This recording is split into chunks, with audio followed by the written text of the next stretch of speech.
आजकल यूथ में ना ड्रग्स और इस तरीके की चीजें, अल्कोहलिज्म, ये सब कुछ बहुत बढ़ रहा है। तो एज ए न्यूरोलॉजिस्ट आपको क्या लगता है, जब भी आप कोई नशा करते हो उसका आपके ब्रेन पे क्या इम्पैक्ट आता है? यस, बहुत इम्पैक्ट आता है। स्पेसिफिकली कोकीन की अगर बात करें, बहुत सारे पेशेंट्स इमरजेंसी में ऐसे आते थे कि कुछ ना कुछ सब्सटेंस लिया और अब उनको कुछ भी दिखाई दे रहा है। जो यंगस्टर्स हैं, लेट अस सपोज 15 से 25, 28, 30 साल तक के, इनमें एज ए न्यूरोलॉजिस्ट आपको सबसे बड़ी प्रॉब्लम क्या देखने को मिलती है? अब उनका सिटिंग जॉब है, अब उनका स्क्रीन टाइम और भी ज्यादा है, अब उनका लैपटॉप, वो बेड पे लेट के लैपटॉप पे काम कर रहे हैं, तो ये कार्पल टनल का इशू, सर्वाइकल स्पॉन्डिलाइटिस का इशू, ये सब posture related issues which have shown that music leads to neuronal excitability, neuronal formation and synapse formation में हेल्प करता है। तो मेमोरी को अच्छा करता है, ब्रेन को शांत करने में हेल्प करता है, एंजाइटी पेशेंट्स में बहुत हेल्प करता है। Music is also known as one of the escape mechanisms in patients of panic disorders. ये जो रात वाला जो स्क्रीन टाइम है, क्योंकि रात को जो हमारे स्लीप हार्मोन्स हैं, दे यूजुअली स्टार्ट बिल्डिंग 10 बजे बनने शुरू होते हैं, 12 बजे तक पीक जाता है, 2 बजे नीचे आना शुरू होता है। लेकिन जो डिजिटल डिवाइसेस होते हैं उसकी वजह से न्यूरोट्रांसमीटर्स और स्लीप हार्मोन, स्लीप साइकिल पूरा चेंज हो जाता है। हेल्थ एक ऐसी चीज है जो इंसान अपने और अपनी फैमिली के लिए बेस्ट चाहता है, लेकिन स्टिल आज के दिन हम बहुत ज्यादा हेल्थ इश्यूज देख रहे हैं। इनफैक्ट ऐसी बहुत सारी बीमारियां जो एक सर्टेन एज के बाद देखने को मिलती थी, आजकल यंगस्टर्स में, इनफैक्ट बच्चों में आ रही हैं, जैसे headache, migraine, even heart attacks. तो ये सब कुछ हो क्यों रहा है? आज हमारे साथ स्टूडियो में है डॉक्टर प्रियंका, जो कि एक न्यूरोलॉजिस्ट हैं, और हम उनसे डिटेल में समझेंगे कि वो कौन कौन सी गलतियां एक इंसान अपने जीवन में करता है जिसकी वजह से हेल्थ में डिजास्टर होते हैं। हम उनसे समझेंगे कि एक छोटे बच्चे की लाइफस्टाइल कैसी होनी चाहिए, वो क्या गलतियां करता है, एक यंगस्टर को अपनी लाइफ कैसे जीनी चाहिए, और वो लोग जो 30 या 40 की एज को क्रॉस कर चुके हैं उनको अपनी लाइफस्टाइल में कौन से इमीडिएट चेंज करने चाहिए ताकि एक हेल्दी लाइफ रहे। इस पॉडकास्ट को आप एंड तक जरूर देखना, एंड आई प्रॉमिस यू कि आपकी लाइफ में बहुत ज्यादा पॉजिटिव चेंज आएंगे, या जो भी छोटे मोटे आप हेल्थ के अराउंड इश्यूज फील कर रहे होंगे वो आपको बहुत रिलेटेबल लगेंगे और आपको सॉल्यूशंस मिलेंगे। Welcome to the show Akka. Thank you Karthik. How you have been, like in general? I'm feeling good today. It's good. Okay, seems like बहुत हेक्टिक चल रहा है ना, डॉक्टर्स के साथ होता ही है यूजुअली। तो डॉक्टर्स और हेक्टिक साथ साथ ही चलता है। अच्छा, ये पर्यायवाची बन चुके हैं क्या? पर्यायवाची बन चुके हैं। बिल्कुल। Okay, so before going to any discussion, I would like to know through you कि आपने एग्जैक्टली मेडिकल करियर कैसे परस्यू किया। बेसिकली फर्स्ट थिंग कि आपने क्या क्या एक्सपर्टीज ली हैं, so that the audience get to know. Right. So पहली चीज़ तो मैंने आई थिंक डॉक्टर बनने के अलावा किसी और चीज़ के बारे में कभी सोचा नहीं था, और कोई फील्ड थी नहीं दिमाग में। अच्छा, बचपन से ये था क्या? बचपन से ही था कि डॉक्टर ही बनना है। एंड देन बिकॉज बड़े भाई ने भी फिर MBBS क्लियर किया, तो फिर ये काइंड ऑफ क्लियर हो गया था 10th में आते आते कि हाँ डॉक्टर ही बनना है, MBBS एग्जाम तो क्लियर करना ही करना है। That is the only way after 12th। तो मतलब आप क्लास की वो वाली लड़की थी जो पढ़ती रहती थी? यस। सो उसके बाद में MBBS क्लियर हुआ, देन MD मेडिसिन के लिए एम्स के लिए काफ़ी ज़्यादा, तो मेरी मम्मी ने मुझे बोला कि मैं चाहती हूँ कि मेरा एक बच्चा तो एम्स से पढ़े। MBBS एम्स का मेरा क्लियर नहीं हो पाया था, तो मैंने लेडी हार्डिंग मेडिकल कॉलेज से MBBS किया। But in my 3rd year MBBS only I started preparing. मैंने प्रिपरेशन स्टार्ट कर दिया था एम्स के तरीके से। मुझे ये था कि लोग कहते हैं कि इंटर्नशिप के साथ साथ आप एम्स का एग्जाम नहीं क्रैक कर सकते, और मुझे इस चीज़ की ना जिद थी कि नहीं, मुझे इंटर्नशिप के साथ ही क्रैक करना है। तो मैंने एक बात को समझा कि ऐसा लोग क्यों बोलते हैं। वो इसलिए बोलते हैं कि उसके लिए थोड़ा ज़्यादा मेहनत चाहिए, तो ज़्यादा टाइम चाहिए। तो इंटर्नशिप के बाद में 1 साल का ड्रॉप करते हैं, अच्छे से पढ़ाई करते हैं, मेहनत करते हैं, क्रैक कर लेते हैं। आई थॉट कि क्यों ना मैं वो मेहनत 3rd ईयर से स्टार्ट करूँ, तो मैं उतनी मेहनत ये 3 साल में तो कर ही सकती हूँ ना, जितना वो 1 साल में कर रहे हैं, along with college and duties. बिल्कुल। तो वो मैंने स्टार्ट किया and actually worked, it worked. मैंने इंटर्नशिप के साथ ही MD entrance exam in my first को क्लियर किया। I started my MD medicine. Then MD medicine के बाद में तो आप एक बार एम्स में चले जाओ, then you know more about it. अच्छा, है ना, तो आपको ज़्यादा चीज़ें पता होती हैं कि वहाँ पे कौन से केसेस ज़्यादा दिखाई देते हैं, कौन से केसेस ज़्यादा आपको मिल रहे हैं, डिस्कस हो रहे हैं, कौन से ऐसे क्वेश्चंस हैं जो कि आपके प्रोफेसर्स पूछने वाले हैं। Then cracking DM of AIIMS becomes quite easier as compare to MD। अगर अच्छा। आपने MD वहां से किया तो आप DM थोड़ा सा इजीली क्रैक कर सकते हो, बिकॉज आपको वो माइंडसेट हो जाता है बिल्कुल। कि आपको रेयर इलनेसेस पढ़ना है या सो एंड सो बीमारी है जिसके पेशेंट्स यहाँ पे ही आते हैं, तो वो क्वेश्चन में जरूर डालते हैं, तो आपको पता चल जाता है। तो फिर DM न्यूरोलॉजी किया एम्स से 3 साल। अच्छा। 2022 में मेरा DM न्यूरोलॉजी एम्स दिल्ली से कंप्लीट हुआ था। Okay. After that I started my private practice in Gurgaon. फिर गुड़गांव में प्राइवेट प्रैक्टिस शुरू किया। सो 3 चीजें समझते हैं हम। फर्स्ट, जो MBBS के लिए प्रिपेयर कर रहा है उस इंसान को, स्टूडेंट को आप क्या सजेस्ट करना चाहोगे? जो MBBS के लिए प्रिपेयर कर रहे, पहली चीज जो आज के पेरेंट्स ने बहुत ज्यादा बच्चों में, जो एक चीज मुझे लगता है कि गलत है, वो मेरा ओपिनियन है कि 9th में ही वो प्रिपरेशन स्टार्ट करा देते हैं, कोचिंग स्टार्ट करवा देते हैं। It's a very long time. आप 4 साल के लिए एक 13 साल के बच्चे को कह रहे हो कि बेटा आप 4 साल आपको इस एग्जाम के लिए प्रिपेयर करना है जो 17 साल की उम्र में आएगा। The child is definitely gonna go into sadness, mood issues, depression, right. आप 4 साल तक एक चीज का तैयारी के लिए नहीं बोलेंगे उसको उस एज पर। Okay. You start preparation in 11th standard. आप 11th में स्टार्ट करो, 2 years are more than enough, but when you start you give your 100%। और पेरेंट्स के लिए तो मेरा यही सुझाव रहेगा कि बच्चों को बोलो मत कि आप पढ़ो पढ़ो पढ़ो, प्लीज उनके साथ बैठो, या एटलीस्ट दिन में थोड़ा टाइम निकाल के उनसे पूछो कि आपका सिलेबस कैसा चल रहा है, आपने कितने चैप्टर्स कर लिए हैं, क्या आप रिवीजन कर रहे हो कि नहीं कर रहे हो। बिकॉज वो बच्चे हैं, उनको वो एक्सपीरियंस नहीं है जो हमें है। उनको नहीं पता रिवीजन का इम्पोर्टेंस, उनको नहीं पता कि सिर्फ कोचिंग में जाने से काम नहीं चलेगा, हमें खुद पे ही पढ़ना पड़ेगा। ये चीजें पेरेंट्स को बतानी है। ये चीजें आज के टाइम में बहुत ज्यादा लैकिंग है। तो आई थिंक इस जनरेशन में बच्चों से ज्यादा पेरेंट्स को समझने की जरूरत है कि MBBS की तैयारी कैसे करवानी है। I want parents to know कि आपने टाइम से प्रिपरेशन स्टार्ट करवाना है। आप 11th में स्टार्ट करो, अब 9th में मत करो। बहुत छोटा होता है, 13 साल का बच्चा बड़ा नहीं होता है, 13-14 साल क्या समझ रहा है, खेल कूद रहा है और एकदम से आपने बोल दिया correct. डॉक्टर बनो, है ना? करेक्ट। और बहुत सारे जो साइंस के कंसेप्ट्स होते हैं वो 10th के बाद ही आते हैं। 11th में तो सिलेबस बिल्कुल एकदम से चेंज हो जाता है। बिल्कुल। So parents need to know कि नहीं, 9th में इतना प्रेशर मत डालो। सेम गोज विद JEE की कोचिंग स्टार्ट हो जाती है 9th में। बिल्कुल। तो मुझे लगता है कि 11th में स्टार्ट करोगे तो भी हो जाएगा, और हमने भी किया है। आई स्टार्टेड इन 11th और मैंने तो फिर भी ड्रॉप लिया। ये ट्रेंड तो एक्चुअली अभी आया, इससे पहले तो सभी 11th में ही करते थे। I think that was the best approach. And मैं आपको बता दूं कि मैंने तो फिर भी ड्रॉप लिया था। मेरे भाई ने कोई कोचिंग नहीं ली, कुछ नहीं किया। हम नासिक में थे एंड आई रिमेम्बर कि he was in 12th, I was in 10th। Okay. पापा एयरफोर्स में है तो हमारा ट्रांसफर होता रहता था, केवी चेंज होता रहता था, डिफेंस के। सो उन्होंने कोचिंग का इतना फाइनेंशियली स्टेबिलिटी नहीं थी कि कोचिंग के लिए भेजा जाए। वहां पे बच्चे जाते थे, पुणे जाते थे, बट मेरा भाई नहीं जा पाता था। एक ब्रिलियंट इंस्टीट्यूट करके होता था उस टाइम पर, I don't know if it's still there or not, but कहीं बैंगलोर में शायद उनका सेंटर था। वहां से उनके कोर्सेज आते थे तो वो मंगवा लेते थे, बुक्स मंगवा लेते थे। उसने खुद ही पढ़ाई की, बट मेरी मम्मी ध्यान रखती थी कि कितना चैप्टर हो गए हैं और कितने होने हैं, राइट, और रिविजन हो रहा है कि नहीं हो रहा है। And he cracked all the engineering exams of Maharashtra that year, all India EEE जो उस टाइम पे होता था, all India PMT in one go without any drop.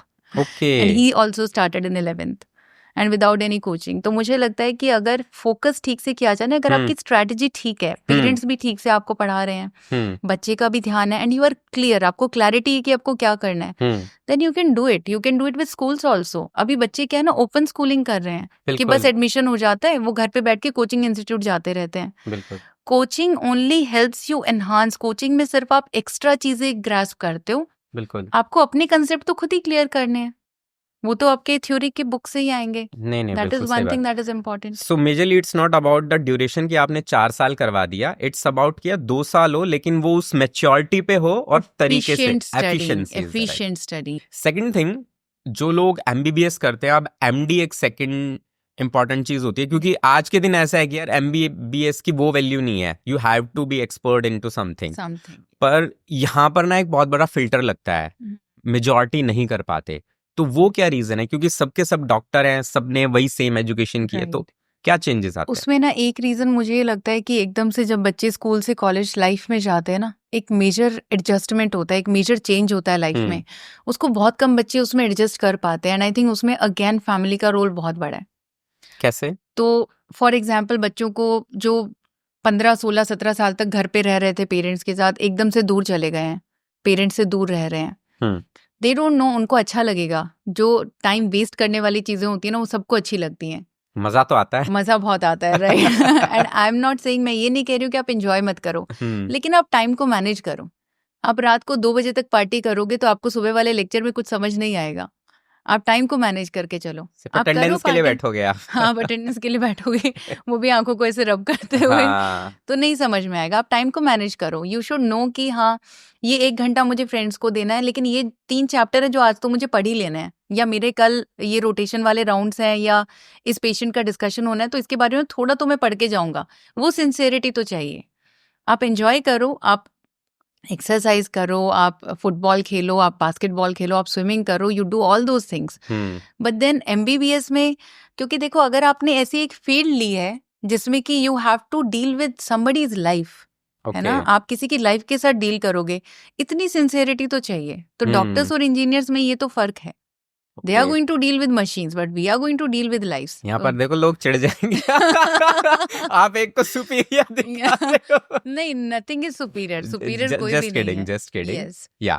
Because यहाँ पर किसी की लाइफ आपके हाथ में है। करेक्ट, हाँ। सो डॉक्टर्स और MBBS students have to be more sincere. थोड़ा सा सिंसियरिटी होनी चाहिए कि इतनी चीजें अगर मुझे पता होनी चाहिए अपने बुक में से, अपने पेशेंट्स के बारे में, तो इतना तो मैं सीखूं। ऐसा नहीं कि 1 साल आपने पूरा, एक तो हनीमून पीरियड आता है एमबीबीएस में ना, यस, सेकेंड प्रॉफ में आता था। सो सेकेंड प्रॉफ जो हमारा सेकेंड ईयर होता है वो 1.5 साल का होता है। अच्छा। उसमें जो फर्स्ट 6 मंथ्स हैं, that was called honeymoon period by the seniors. वो सीनियर्स ही बताते थे, तो सबका वो चलता जाता था। अच्छा। तो उसमें दैट मेंट कि आपको किताबें तो वही 3-4 ही सब्जेक्ट है आपके सेकेंड ईयर में, तो आप वो 1 साल में पढ़ लोगे ना, तो ये 6 महीना पूरी मस्ती कर सकते हो। तो मुझे लगता है कि मस्ती और काम को ना शुरू से ही थोड़ा सा एडजस्ट करके चलो। तो जैसे मैंने, जब मुझे पता चला कि अच्छा, तो हनीमून पीरियड है, फार्मा में तो 3rd प्रॉफ में कोई भी पास ही नहीं होता है बच्चा, क्योंकि पढ़ते नहीं है। तो that was kind of a trend कि फार्मा में तो पास ही नहीं होता है, कोई नहीं होता है, तो क्यों करना है। फोरेंसिक मेडिसिन तो 3rd प्रॉफ में कोई किसी ने मार्क्स तो देने ही नहीं है, फोरेंसिक वालों ने, पता ही है। अच्छा। तो ऐसा करके पढ़ते नहीं थे। अब पढ़ोगे नहीं तो मार्क्स कैसे आएंगे ना। आई स्टडीड आप पास हुए थे? I got very good marks. I think I got 49 out of 50 in that third तो prof. मतलब नेक्स्ट टाइम मैं डॉक्टर के पास जाऊं तो मैं उनसे पूछूंगा कि हनीमून पीरियड में क्या किया क्या किया था? है, मुझे 3rd प्रॉफ का बताओ भाई साहब, आपका रिजल्ट क्या था, मैं जज करूंगा। Not 3rd prof, that was 3rd semester. Okay, third semester, yes, third semester. तो क्योंकि सेमेस्टर जो होता है वो 6 मंथली होता है, प्रॉफ हमारा 1 ईयरली होता है। तो सेकंड प्रॉफ में 3rd semester, yes, 3rd semester का रिजल्ट बताओ। तो मतलब ऑल्दो वो इतना मैटर नहीं करता है, उन बच्चों ने वो नेक्स्ट 1 ईयर में भी बहुत अच्छे से पढ़ लिया था। I had very good batchmates, सभी ने बहुत अच्छे से पढ़ाई की थी। बट क्योंकि सब लड़कियां थी ना, गर्ल्स।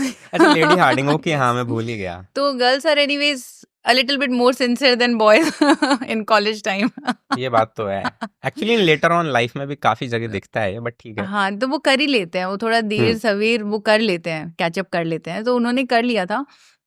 बट इससे मुझे ये पता चला कि जो लोग कहते हैं जरूरी नहीं है कि वही होगा। You can modify that with your own hard work, with your time management. एक चीज जो मैंने एमबीबीएस में सीखी, दैट वाज टाइम मैनेजमेंट। वो एक चीज है, और मैं सारे एमबीबीएस स्टूडेंट्स को यही बोलूंगी कि अगर आपको टाइम पे एमडी एंट्रेंस एग्जाम क्लियर करना है, time management is very important. और अगर आपको किसी ने ये बोला है कि इंटर्नशिप के बाद ड्रॉप लेके ही एमडी में आपका एंट्रेंस क्लियर होगा, so that is not true, है ना। तो you can clear it before also. आप अपनी इंटर्नशिप के साथ अच्छे से ड्यूटीज करके, काम करके, सीख के भी कर सकते हो, बट थोड़ा सा पहले स्टार्ट करना पड़ेगा। उस तरीके से एमसीक्यूज के तरीके से प्रिपेयर करना, थोड़ा सा पहले स्टार्ट करना पड़ेगा। That's it. Got it. So once a person is MD doctor, फिर ये सुपर स्पेशलिटी में जाने का ये जर्नी कैसी होती है? आई थिंक ये और डिफिकल्टी लेवल बढ़ता होगा इसमें। और डिफिकल्ट होता है इसमें। डिफिकल्ट ये होता है कि कौन सी ब्रांच आपको चूज करना है, किसका आपको सुपर स्पेशलिस्ट बनना है। That is little bit difficult.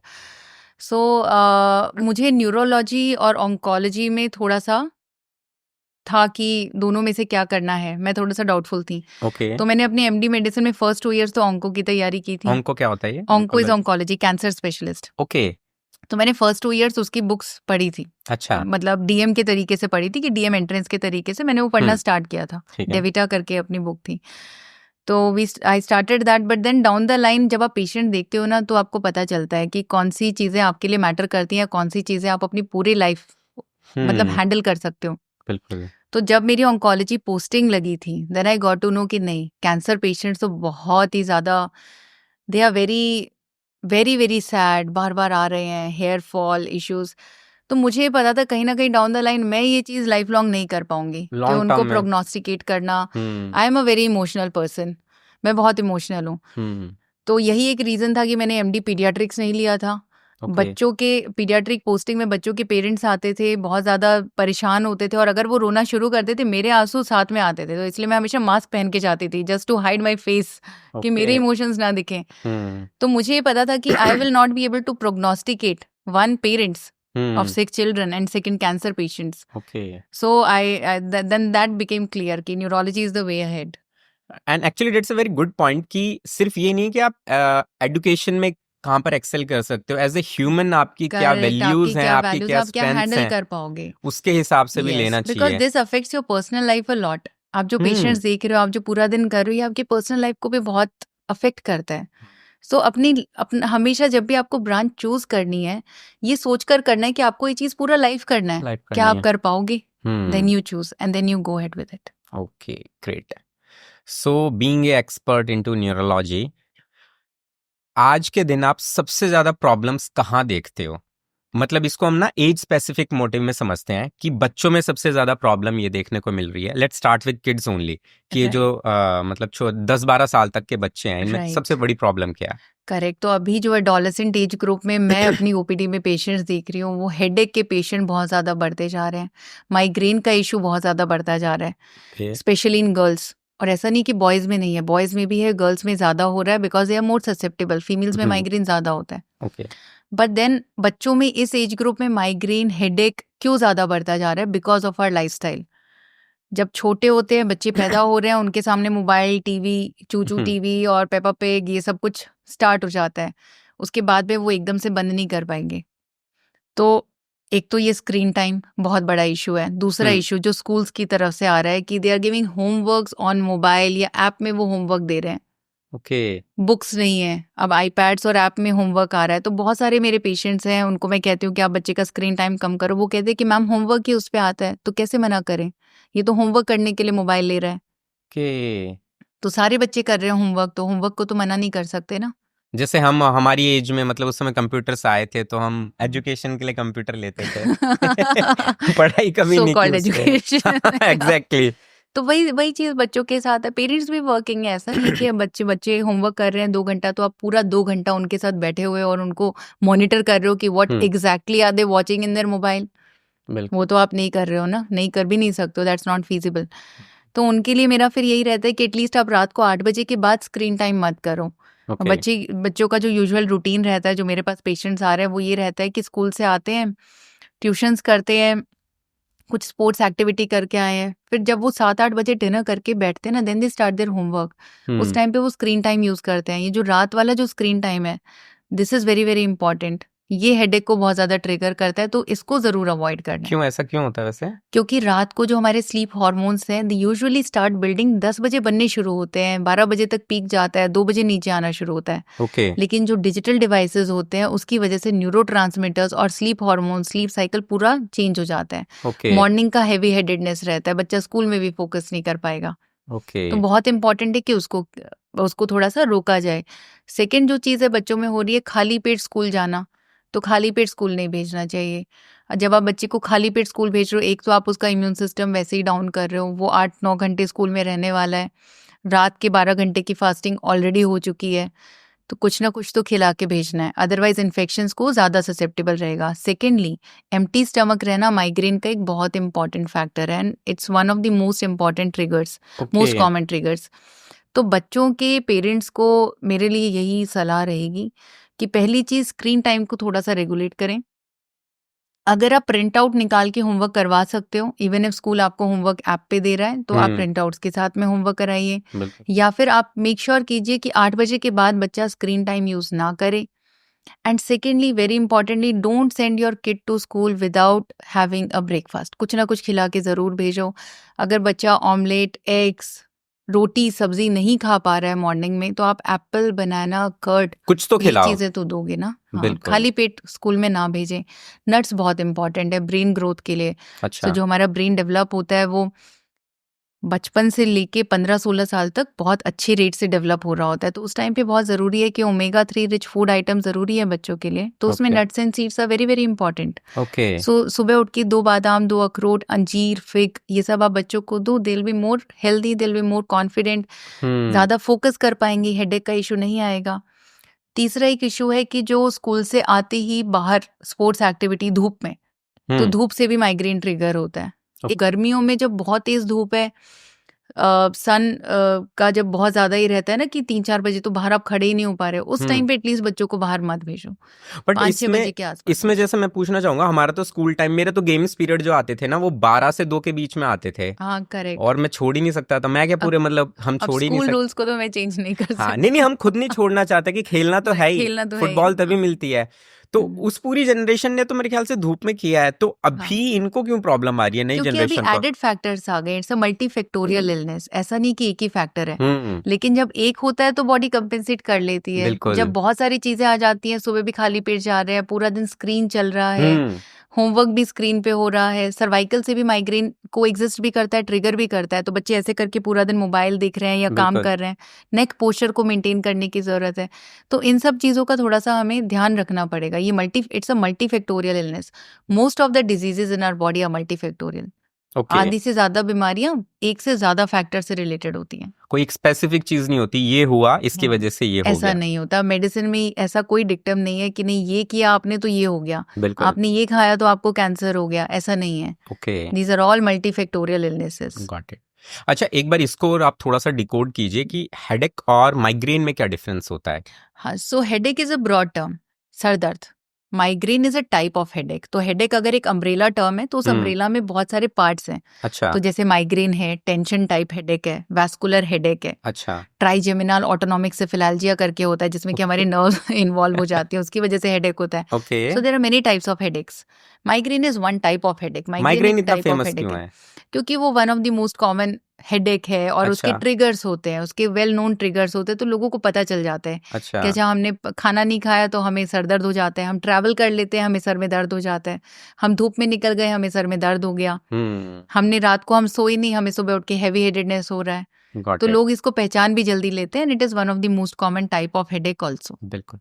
So ultimately बच्चों के लिए सबसे इंपॉर्टेंट ये है, पहली चीज तो मॉर्निंग में फर्स्ट मील जरूर लो, नट्स वगैरह खा सकते हो तो even better. Correct. Second thing, screen time.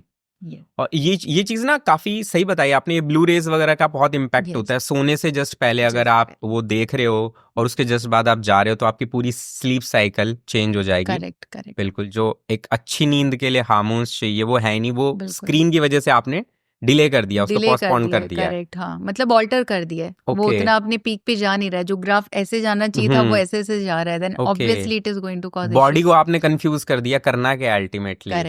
Correct. Okay. अब जो यंगस्टर्स हैं, लेट अस सपोज 15 से 25, 28, 30 साल तक के, इनमें एज ए न्यूरोलॉजिस्ट आपको सबसे बड़ी प्रॉब्लम क्या देखने को मिलती है? One is cervical spondylitis and second is again migraine, headache. Headache still, takes the heat. Headache तो फिर भी बहुत important है। अच्छा। अब इसमें क्या प्रॉब्लम आ रही है कि जो बच्चे स्कूल टाइम में खेलना बहुत पसंद करते थे, वो अब जॉब्स में इतना बिजी हो गए कि उन्होंने वॉक करना भी बंद कर दिया। उनको लगता है कि ऑफिस तक हमने वॉक कर लिया, दैट इज वॉक, है ना। जो बच्चे इतना फिटनेस रखते थे, स्विमिंग करते थे, वो अब बड़े हो गए हैं। अब बिल्कुल एक्सरसाइज पे ध्यान नहीं है। So then problems develop. अब उनका सिटिंग जॉब है, अब उनका स्क्रीन टाइम और भी ज्यादा है, अब उनका लैपटॉप, वो बेड पे लेट के लैपटॉप पे काम कर रहे हैं, तो ये कार्पल टनल का इशू, सर्वाइकल स्पॉन्डिलाइटिस का इशू, ये सब posture related issues. Okay. Lifestyle related migraine. अच्छा। तो ये 2-3 इश्यूज हैं जो अब 20s एंड 30s में हम कह सकते हैं कि आ रहा है। तो इस जनरेशन के लिए मेरा एक बहुत इंपॉर्टेंट मैसेज है, दिस इज द टाइम जब आप आगे वाली चीज़ों को प्रिवेंट कर सकते हो। मैं ये नहीं कह रही हूँ कि अगर आप अभी अपना हेल्दी लाइफस्टाइल करोगे तो आपको 100% गारंटीड आगे कुछ नहीं होगा, मैं ऐसा नहीं कह रही हूँ। Nobody can take a guarantee.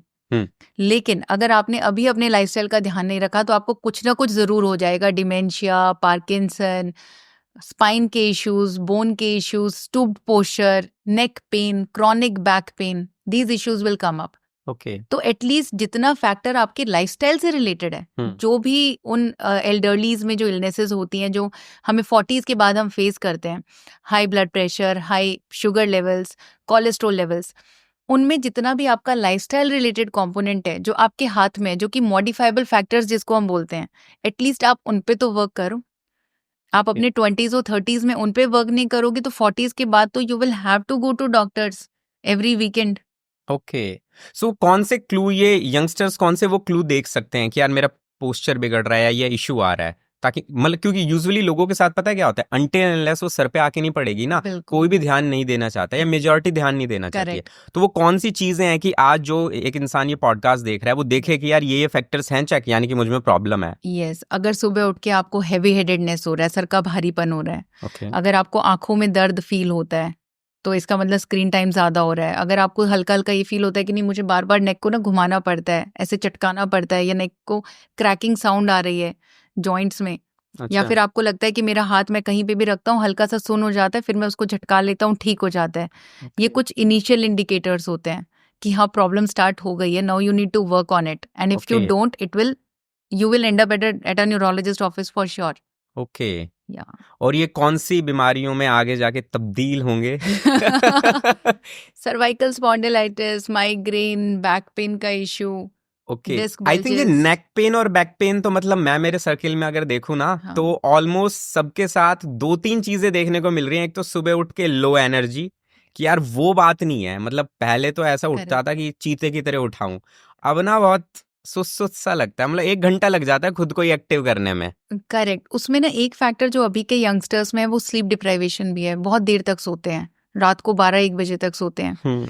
Most of my patients are sleeping very late.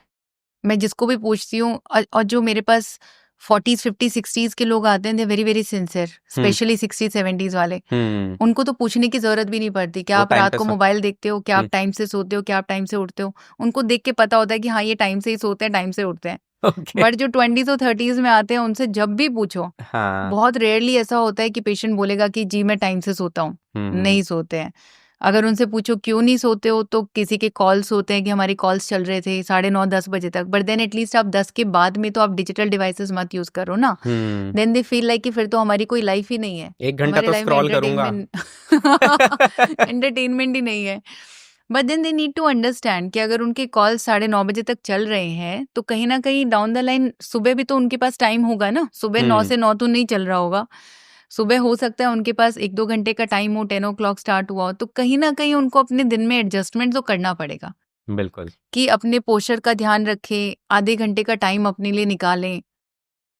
मैं अपने पेशेंट्स को भी ये कहती हूँ कि यूएस से हमने इतनी आदतें ले ली, उनकी एक अच्छी आदत थी जो हमने आज तक नहीं ली है इंडिया में, गंदा सब कुछ पिक करते जा रहे हैं। हाँ, उनकी अच्छी आदत ये है, they always prioritise their health in their 20s and 30s, they always do that. I know उनमें बहुत सारी एडिक्शंस और बहुत सारी अलग अलग चीजें भी हैं, लेकिन एक चीज है, जॉगिंग जरूर करके आएंगे मॉर्निंग में, ऑफिस चाहे कितने भी बजे जाना हो। हम इंडियंस के साथ में क्या है, हम बहुत हार्ड वर्किंग है, हम सुबह उठ के ही लग जाते हैं अपने काम में, हम शाम को मतलब कॉल्स खत्म होने के बाद भी वो मेल्स चेक करते रहेंगे, जो आईटी सेक्टर वाले मेल्स चेक करते रहेंगे, हम डॉक्टर्स हैं, हमें व्हाट्सएप पे रिपोर्ट्स आती रहती है, हम रिपोर्ट चेक करते रहते हैं। सो ये जो हमारा प्रायोरिटीज है ना, उसको हमें थोड़ा सा चेंज करने की जरूरत है। बिल्कुल, I know work is important, मैं ये नहीं कह रही हूँ कि आप काम मत करो, लेकिन आप थोड़ा सा टाइम आ गया कि आप अपनी हेल्थ को प्रायोरिटाइज करो। The environment is also changing, things are not going in our favour, that is for sure. What do you mean by that? Pollution आ रहा है ना, nature is not in our favour. तो अगर हम खुद से भी अपनी बॉडी को डाउन कर लेंगे तो हम उसको भी फाइट नहीं कर पाएंगे। बिल्कुल, we will end up having lung issues, asthma, ये सब तो हमें हो ही जाएगा, क्योंकि हमने तो एंड्योरेंस बनाया नहीं ना, हमने अपना ऑक्सीजन लेवल तो बढ़ाया नहीं, तो वो जरूर हमें इम्पैक्ट करेगा। पिछली जनरेशन के साथ में ये प्रॉब्लम कम था, क्योंकि पोल्यूशन और एनवायरमेंटल इश्यूज नहीं थे, हालांकि वो अपने हेल्थ का भी बहुत ध्यान रखते थे, और उन्होंने फिजिकल एक्टिविटी एक्चुअली हम लोगों से मच बेटर की है। करेक्ट, अभी क्या है कि पूरा दिन सिटिंग जॉब रहता है, एक्सरसाइज का भी टाइम नहीं है, तो पोस्चर के इश्यूज आएंगे। हम एक्सरसाइज नहीं करेंगे तो जो हमारे बोन फॉर्मिंग सेल्स हैं वो भी काम करना बंद कर देते हैं। अच्छा, बिकॉज जो बोन फॉर्मेशन है, अगर हम बोन फॉर्मेशन की बात करें तो अगर बच्चे के पैदा होने के बाद बोन फॉर्मेशन का प्रोसेस स्टार्ट होता है, तो साथ में एक बोन रिजॉर्प्शन का भी प्रोसेस होता है जिसमें कि बोन टूटती है, अदरवाइज तो सारी हड्डियां बहुत बड़ी बड़ी हो जाएंगी ना.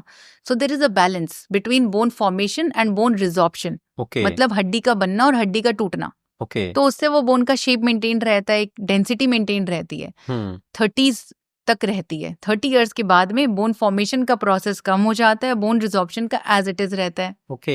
पोस्ट मेनोपॉजल फीमेल्स में वो बोन फॉर्मेशन और नीचे चला जाता है because female hormones induce bone formation. Okay. तो जब मेनोपॉज आता है, फीमेल हार्मोन्स डाउन जाते हैं, डिप जाता है, तो वो और ज्यादा गड़बड़ में चला जाता है. ये जो बोन फॉर्मिंग सेल्स है ना, ये बहुत जिद्दी सेल्स होते हैं. इनको हम ऑस्टियोब्लास्ट बोलते हैं. अच्छा. ये कहते हैं कि आप जितना एक्सरसाइज करोगे उतना हम काम करेंगे. Okay. So exercise, so this is research proven कि exercise induces your osteoblast formation and their work also. तो osteoblast अगर बनेंगे तो bone formation का process आपका बना रहेगा और bone resorption आपका कम रहेगा. जब आप पोस्चर खराब करते हो और साथ में आपका बोन फॉर्मेशन भी कम हो गया, आपने एक्सरसाइजेस भी नहीं किया, देन ऑब्वियसली आपको डिस्क बल्ज का प्रॉब्लम आएगा. Your spine will degenerate faster than anybody else. Okay. है ना. स्पाइन जब डीजनरेट करेगा तो डिस्क बल्ज होगा, डिस्क बल्ज होगा तो नर्व कंप्रेशन होगा, फिर कोई ना कोई पेन आएगा. कोई ना कोई पेन जरूर आएगा. ओके.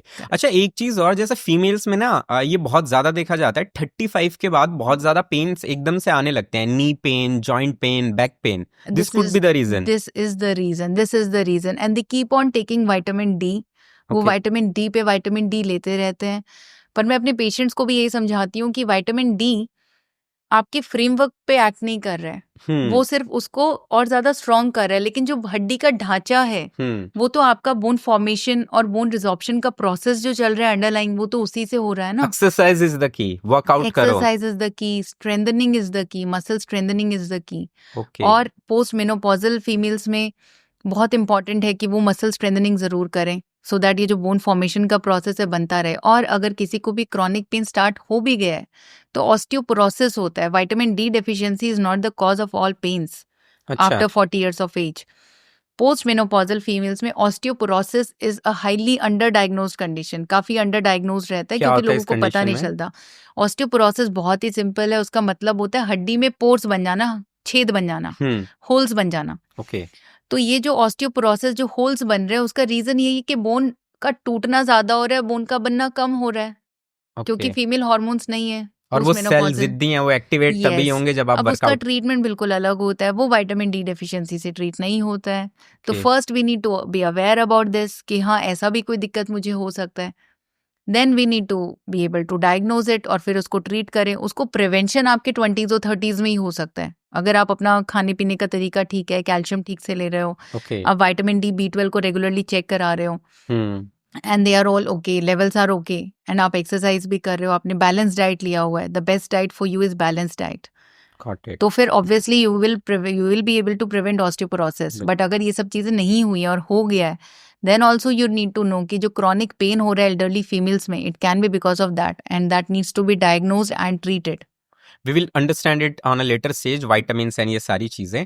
अब इसमें जैसे आपने एज फैक्टर पे बताया, तो ठीक है 30s 40s में आपको करना पड़ेगा, you have the time. But those people like our parents, वो अब उस एज में जा चुके हैं, ठीक है. एंड वो जनरेशन ऐसी है जो ना दूसरों के लिए सब कुछ कर देगी, खुद पे एक पैसा खर्च नहीं करना है उनको. स्पेशली टेस्ट क्यों कराने हैं? हमारे यहाँ तो ये माइंडसेट और है, टेस्ट कराया और अगर बीमारी नहीं निकली तो दुख और होता है, पैसे बिगड़ गए. करेक्ट. Right, I know. तो यंगस्टर्स को क्या देखना चाहिए, क्योंकि जिनके पेरेंट्स अब 45, 50, 60 की एज में आए हैं, कि किन चीजों का ध्यान रखना है, वो कौन से टेस्ट हैं कि यार ये देखो. यस, मुझे लगता है कि हमारे पेरेंट्स की जनरेशन ना सबसे हार्ड वर्किंग जनरेशन थी. बहुत सेल्फलेस जनरेशन रही है. बिल्कुल है ना. उनके लिए कोई स्क्रीन टाइम नहीं था, उनको किसी एंटरटेनमेंट की जरूरत नहीं थी. बच्चों की पढ़ाई उनके लिए एंटरटेनमेंट होता था, या घर की रोजी रोटी चल जाए वही उनके लिए एंटरटेनमेंट होता था. उनके स्ट्रगल ही अलग लेवल के थे. बिल्कुल. हाँ, 2-3 मैच हो जाते थे क्रिकेट के, तो उसी में उनका बस वही साल भर निकल जाता था. बिल्कुल. हाँ, लेकिन इस बीच उन्होंने भी हेल्थ में थोड़ी थोड़ी गड़बड़ें कर दी. एक तो एक्सरसाइज, ऑब्वियसली उस टाइम पर तो इतना फोकस भी नहीं था कि आपको एक्सरसाइज करनी है. ऑल्दो उस टाइम पर तो लोग खेती बाड़ी में और बहुत काम करते थे. They were very hard working, they used to work a lot. लेकिन उसमें क्या होता है ना कि मसल्स यूज होती हैं, मसल स्ट्रेंथन नहीं होती हैं. जैसे आप फॉरवर्ड बेंडिंग कर रहे हो, आप किसान हो, आप फॉरवर्ड बेंडिंग बहुत ज्यादा कर रहे हो, लेकिन आपने कोर स्ट्रेंथनिंग एक्सरसाइजेस तो नहीं की है, ऑब्वियसली उस टाइम इस पे तो चीज नहीं को था। आप थोड़ा सा डिटेल में बताओ, सॉरी टू हम्म इंटरप्ट, कि जैसे मैं मेरे पेरेंट्स से भी बात करता हूँ ना, जैसे मैं मेरे फादर को बोलता हूँ कि आप सुबह 3 घंटे काम करते हो, आप गार्डन में भी काम करोगे, आपको घर के बाहर का भी पूरा साफ चाहिए, मैं अकेला 1 मैन आर्मी में सब करूंगा। मैं आज तक उनको ये नहीं समझा पाया हूँ कि ये जो आप काम कर रहे हो ये फिजिकल है, बहुत ज्यादा फिजिकल है, हाँ। लेकिन एक्सरसाइज और इसमें डिफरेंस क्या है? करेक्ट। सो जब भी हम अपना रूटीन का काम करते हैं, हाउस होल्ड चोर्स करते हैं, घर का काम कर रहे हैं, तो हम अपनी मसल्स को यूज कर रहे हैं, लेकिन हम अपनी कोर मसल्स को सिर्फ यूज कर रहे हैं, उनको हम स्ट्रेंथन नहीं कर रहे हैं। ओके उनको हमें स्ट्रेंथन करने की जरूरत है, मतलब हमने मसल फाइबर्स को स्ट्रेन डाला है, हमने उनका नंबर नहीं बढ़ाया। ओके उनका नंबर ऑफ मसल फाइबर बढ़ाने के लिए you need to increase your core exercises in your lifestyle. तो जो कोर एक्सरसाइजेस होती है, neck muscle strengthening exercises, back strengthening exercises, ये बहुत इंपॉर्टेंट है। ओके फॉरवर्ड बेंडिंग आप कर रहे हो, बैक पेन का इश्यू आपको आ गया है, विटामिन डी का आपने ध्यान नहीं दिया है, एक्सरसाइज आप 20s 30s में ऑब्वियसली नहीं कर रहे थे, जो भी हमारी एरोबिक्स, एंड्योरेंस या मसल स्ट्रेंथनिंग एक्सरसाइजेस थी वो आपने नहीं किया है, तो अभी आपको वो इश्यूज, जो बैक पेन है, डिस्क बल्ज है, फिर नर्व कंप्रेस होगी, फिर एक पैर में दर्द जाएगा, वो सारे इश्यूज स्टार्ट हो जाएंगे। बिल्कुल। उनको प्रिवेंट करने के लिए अपने इन कामों के साथ साथ आपको अपना जो डेली का रूटीन है उसमें 15 मिनट या 20 मिनट का स्ट्रेंथनिंग एक्सरसाइजेस जो होती है ना, कोर स्ट्रेंथनिंग, उनको जरूर लाना है। ओके, ये सिर्फ मतलब आपका वर्कआउट, मतलब आप अच्छा फिजिकल लाइफ जी रहे हो, आप ऐसा नहीं है कि बेड पे लेटे हुए हो, बट ये 15-20 मिनट एक ड्रास्टिक चेंज ला सकते हैं अगर आप स्ट्रेंथनिंग पे ध्यान दोगे तो। करेक्ट। जरूरी बिल्कुल। नहीं है कि आप बेड पे बैठे हुए हो, सेडेंटरी लाइफस्टाइल है तभी आपको बैक पेन और स्पाइन का इश्यू होगा। आप एक्टिव हो लेकिन ठीक से ठीक वाली जो एक्सरसाइजेज है, स्ट्रेंथनिंग एक्सरसाइजेज या स्ट्रेंथ ट्रेनिंग नहीं कर रहे हो,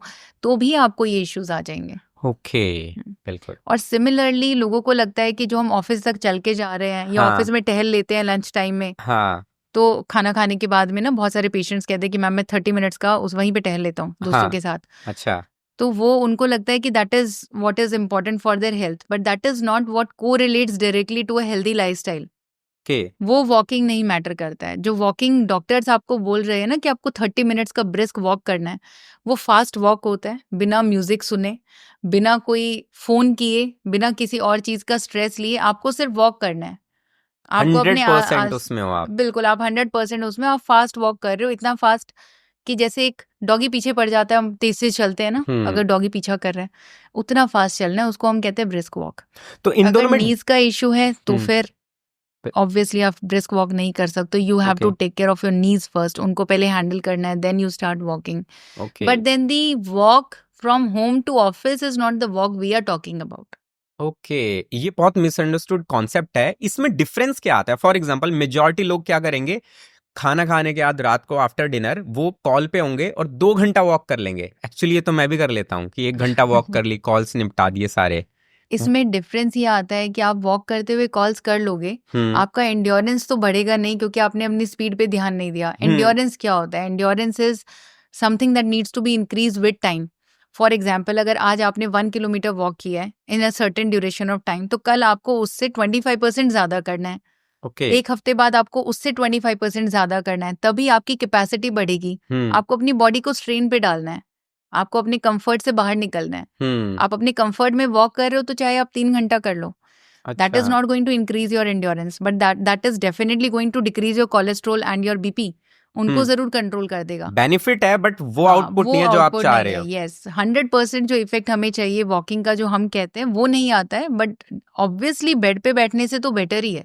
ओके, सो यानी कि without music, without any distraction, without calls, आपको फोकस होके फास्ट, जो आपका बेस्ट फास्ट है वो वॉक करनी है। That gonna help you. Correct. That's the complete brisk walk. Yes, that's a complete brisk walk and keep increasing the intensity and the duration. Okay, तो आज तक आधी दुनिया जो कर रही थी वो काउंटेड नहीं है आप लोगों की ब्रिस्क वॉक में। मैक्सिमम लोगों को पता ही नहीं है कि अगर किसी को दिमागी दौरा पड़ रहा है तो किस डॉक्टर के पास जाना है। कोई साइकेट्रिस्ट के पास जा रहा होता है, कोई न्यूरोसर्जन के पास जा रहा होता है। तो एग्जैक्टली दौरा पड़ रहा है तो who is the expert, best कौन है? अगर दौरा है तो एक्सपर्ट इज न्यूरोलॉजिस्ट।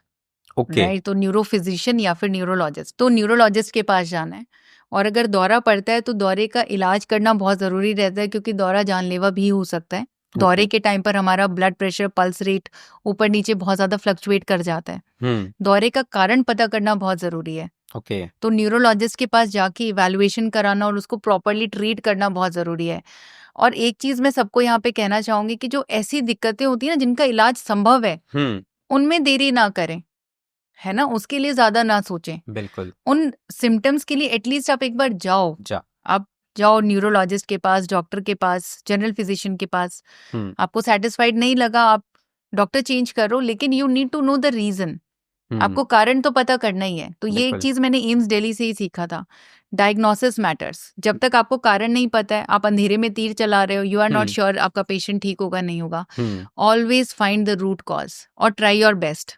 ओके, है ना, आप रूट कॉज को पता करो तो आपका ट्रीटमेंट ऑब्वियसली यू नो।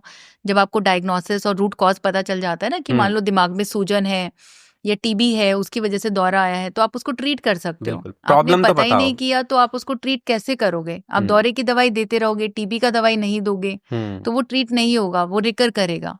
बिल्कुल। अच्छा, किसी को अगर दौरा पड़ता है तो इमीडिएट एक्शन क्या होना चाहिए वैसे? इमीडिएटली अगर जो भी आसपास जो लोग खड़े हैं उनके लिए तो मैं यही कहूंगी कि उसी टाइम पे पेशेंट को एक सेफ प्लेस, पेशेंट को सिर्फ एक सेफ प्लेस चाहिए कि आसपास अगर कोई ऐसी चीज है जो कि उनको हार्म पहुंचा सकती है, फॉर एग्जांपल बेड के कोने पे उनका सर है, या आसपास कोई नुकीली चीज रखी हुई है, उन चीजों को वहां से हटा दें। या ऐसा है कि वो बेड के कोने पे और उनको सीजर आ गया तो obviously they will fall down, तो उनको एक सेफ प्लेस पे रखना है कि उनको इंजरी ना हो। जो जर्क्स आते हैं उनको रोकने की कोशिश ना करें, क्योंकि वो जर्क्स जो है वो ब्रेन के एबनॉर्मल सिग्नलिंग से आ रहे हैं, वो पेशेंट खुद नहीं कर रहा है, वो मसल स्पाज्म नहीं है, वो ब्रेन का सिग्नल है, वो आपके रोकने से नहीं बंद होगा। जब आप उसको रोक रहे हो you are actually putting the patient at risk of injuries, है ना, मसल टीयर का इंजरी होगा। क्योंकि जब कोई चीज है, मसल अगर जकड़ रही है किसी कारण से, जो कि आप कारण को तो नहीं ठीक कर रहे हो ना, तो आपको ऐसा नहीं करना है। पेशेंट को लेफ्ट साइड का करवट दिलवा दें, क्योंकि राइट साइड के लंग में जो भी पेट में खाना होता है उसके जाने के बहुत ज्यादा चांसेस होते हैं, तो निमोनिया हो जाता है। तो अगर आप लेफ्ट साइड का करवट दिलवा दोगे तो वो एक रिस्क हट जाएगा पेशेंट का। तो पेशेंट को सेफ कर दो, उनके मुंह में कुछ मत डालो। अगर आप पेशेंट के मुंह में पानी फोर्सफुली, क्योंकि मैक्सिमम जो दौरे होते हैं, दौरे बहुत प्रकार के होते हैं, लेकिन जो मैक्सिमम दौरे होते हैं जिनको हम बड़ा दौरा बोलते हैं, GTCS जिसको हम बोलते हैं, तो उसमें पेशेंट का जो जॉ होता है, जबड़ा होता है, वो भिज जाता है। तो पेशेंट लोग क्या करते हैं, रिलेटिव्स क्या करते हैं कि उसको फोर्सफुली ओपन करने की कोशिश करते हैं। उसमें रिलेटिव्स के इसमें भी बाइट भी कर लेता है पेशेंट, फिंगर में इंजरी होती है, पेशेंट की टंग बाइट हो जाती है, और उस चक्कर में ना वो एस्पिरेट भी कर जाएंगे।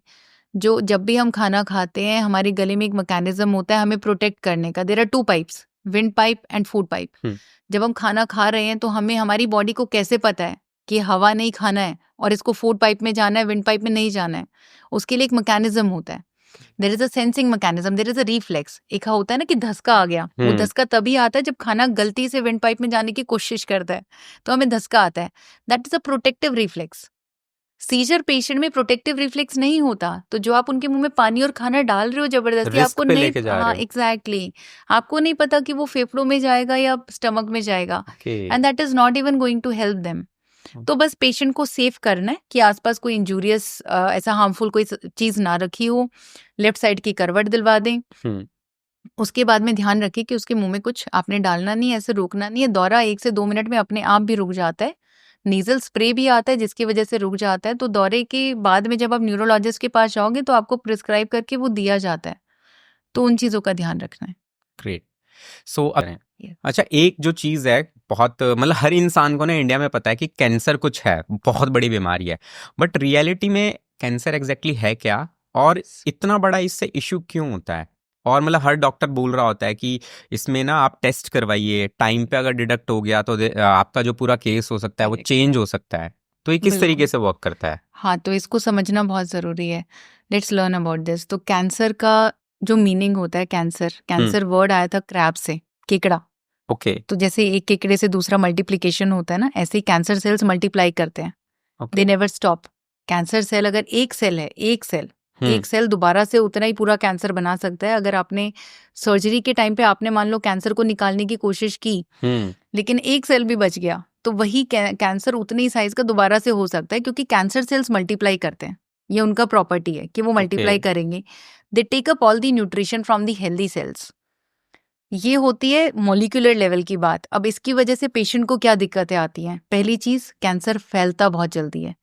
तो 2 टाइप के कैंसर होते हैं। एक होता है फैलने वाला कैंसर, जिसको हम मैलिग्नेंट ट्यूमर बोलते हैं। एक होता है बेनाइन ट्यूमर, वो यूजुअली एक साधारण गांठ की तरह उसको ट्रीट किया जाता है, क्योंकि उसमें बहुत ज़्यादा मल्टीप्लिकेशन का फैक्टर नहीं रहता है। लेकिन ये जो मैलिग्नेंट ट्यूमर्स होते हैं, जो फैलता है कैंसर, उसको टाइम पे ट्रीट करना बहुत ज़रूरी है, क्योंकि अब अगर आपने अर्ली डिटेक्शन नहीं किया तो ऑब्वियसली वो फैलेगा। पहले एक ऑर्गन को इन्वॉल्व करेगा, फिर वो दूसरे ऑर्गन में जाएगा, फिर वो तीसरे में जाएगा। It will keep on involving all the organs in the body sequentially, one by one, because उसके पास वो प्रॉपर्टी है मल्टीप्लाई करने की, हेल्दी सेल्स को इंगल्फ करने की।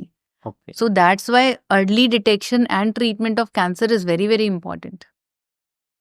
इंडिया में अगर हम बात करें तो स्पेसिफिकली फीमेल्स में breast cancer most common cancer है, then cervical cancer is very important. एक ही ऐसा कैंसर है जिसको वैक्सीन से प्रिवेंट किया जा सकता है, इट इज 100% प्रिवेंटेबल। अब ये जो कैंसर है that is cervical cancer. Cervix female reproductive system का, यूट्रस का लोअर एक पार्ट होता है, उसका जो कैंसर होता है, it is one of the most common cancers in India, one of the top 3 cancers in India in females.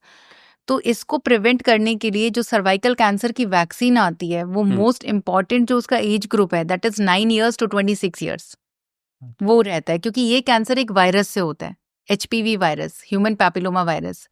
इस वायरस का एक्सपोजर आफ्टर मैरिज और आफ्टर सेक्सुअल इंटरकोर्स आ जाता है। उससे पहले अगर आप वैक्सीन लगवाओगे it is 100% preventable. So why not? तो एक चीज जो मैं पेरेंट्स को बोलती हूँ, जो टीनेज गर्ल्स के पेरेंट्स हैं, कि जब भी बच्चों का 16 years 10 years वाला बूस्टर डोज लगता है तो गर्ल्स को सर्वाइकल कैंसर का वैक्सीनेशन जरूर करवाएं। It's really really important, one because it is one of the most common cancers in India, second because it is the only cancer that can be prevented, why not prevented, and third ये काफी malignant रहता है। तो हालांकि cancer होता है old age group में, 50s के बाद ही होता है, लेकिन वायरस तो पहले ही पनपना शुरू हो जाता है। अगर आप स्क्रीनिंग भी कर लेते हो, अब ऐसी काफ़ी फीमेल्स हैं जो अभी ये पॉडकास्ट सुन रहे होंगे, जिनको लगेगा कि अभी मैं 35 years की हो गई हूँ तो अब मुझे इस वैक्सीन को लगवाने का फ़ायदा नहीं है। ऐसा नहीं है। 9 to 26 years is the ideal age group. उसके बाद में भी अगर आपको वैक्सीन लगवानी है तो गायनेकोलॉजिस्ट को मिलके पैप स्मेयर का टेस्टिंग करवा के, पैप स्मेयर में पता चल जाता है कि वायरस से कितना एक्सपोजर हुआ है। तो there are levels of exposure, वो ग्रेड्स ऑफ एक्सपोजर होते हैं। Till certain grades you can still get vaccinated, but only after a gynaecologist opinion. 9 to 26 में आप वैसे भी लगवा सकते हो, राइट? तो ये एक बहुत इंपॉर्टेंट चीज़ है। 30 years के बाद में 1 in 3 years pap smear testing बहुत ज़रूरी है स्क्रीनिंग के लिए। ब्रेस्ट कैंसर के लिए सेल्फ ब्रेस्ट एग्जामिनेशन बहुत ज़रूरी है। सुबह नहाते हुए ब्रेस्ट लंप के लिए चेक करना every morning is very very important, specially after 30 years of age. वो बहुत ज़रूरी है, वो अर्ली डिटेक्शन करते हैं। और दूसरा चीज़ mammography. Mammography is like an x-ray, right?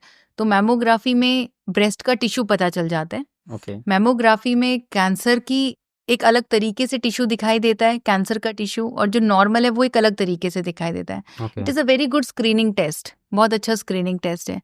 अब कुछ ब्लड मार्कर्स भी आने लग गए हैं कि ये ब्लड के टेस्ट है जिससे कि आप स्क्रीन कर लो।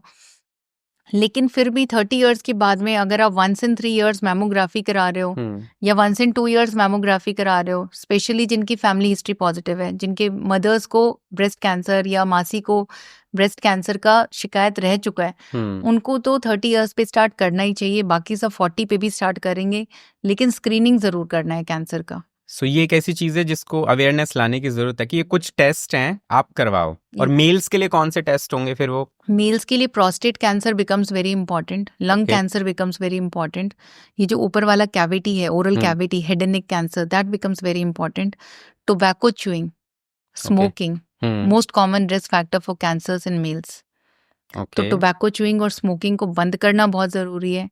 प्रोस्टेट कैंसर के लिए 40 years के बाद prostate specific antigen PSA marker आता है ब्लड में, उसको करवाना बहुत ज़रूरी है। तो जब भी आप अपना एनुअल ब्लड चेकअप करा रहे हो after 40 years of age, which should be done, and monitoring your blood pressure should be done, और अपना ब्लड चेकअप उस टाइम पे आप वो PSA लेवल भी करवा सकते हो।